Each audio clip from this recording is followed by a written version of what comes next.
Hello everyone, সকলে কেমন আছেন? আশা করি ভালো আছেন। আজকে আমি শেয়ার করব সরস্বতী পুজোর আমাদের সবার সুন্দর সুন্দর মুহূর্তগুলো এবং আমরা কিভাবে আয়োজন করলাম, কি করলাম।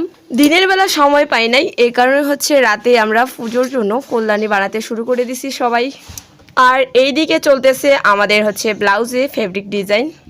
আর আমাদের এসব সব কাজ শুধুমাত্র সরস্বতী পূজার জন্য। পুরোহিত মশাই অনেক সকালে আসার কারণে পুজোর সম্পূর্ণ ভিডিও আমি আপলোড করতে পারলাম না।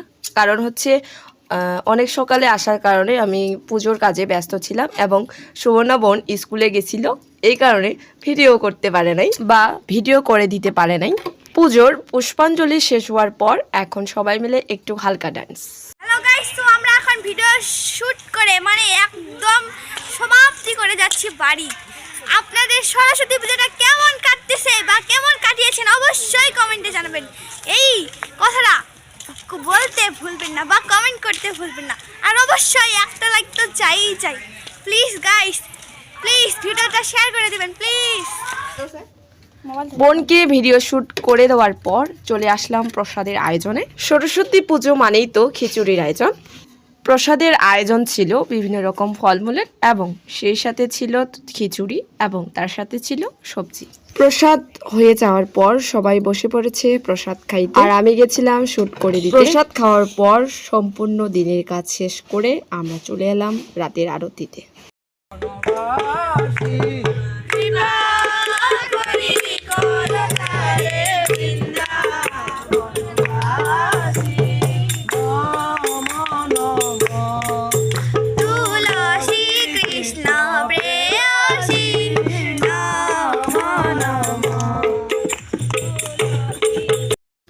আরতি শেষ করার পর আমরা সকলে মিলে আবারও ডান্স শুরু করে দিলাম। বাঙালিদের পুজো মানেই আনন্দ এবং পুজো মানেই বিসর্জন। 1 বছর ধরে আমরা অপেক্ষা করে থাকি যে কোনো পুজোর জন্য। আমরা পুজো আস্তে আস্তে অপেক্ষা করে থাকি দিনের প্রহরে। আসলে পুজোর যে কোনো মাকে বিদায় দেওয়ার কষ্টটা ভীষণভাবে আঘাত করে আমাদের মনকে। মাকে বিদায় দেওয়াতে এক ভাই ভীষণভাবে, যাই হোক আমরা অপেক্ষা করব আবারও সামনের বছরে। তারপর আমরা সকলে মিলে চলে আসলাম আমাদের রং খেলায়। মাকে বিদায় দেওয়ার পর আমরা সকলে রং খেলতেছি।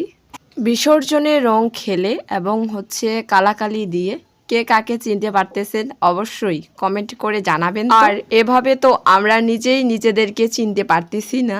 আমাদেরকে কি সবাইকে কালুয়া লাগতেছে কি, বা কালুয়ানি লাগতেছে কি? কারণ আমাদের কালুয়া বললে ভুল হবে, কারণ আমরা কালুয়ানি। এখন আমাদের চলতেছে আলোচনা বলতে এই কারণে বলতেছি, পাড়ার একজনও বাম্মাই যে হচ্ছে রং খেলায় তাকে সানানো হয় নাই, তবে কাকে আর বাকি আছে দেওয়ার তারই আলোচনা এটা।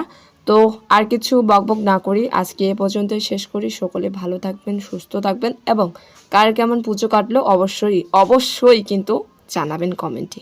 হরে কৃষ্ণ।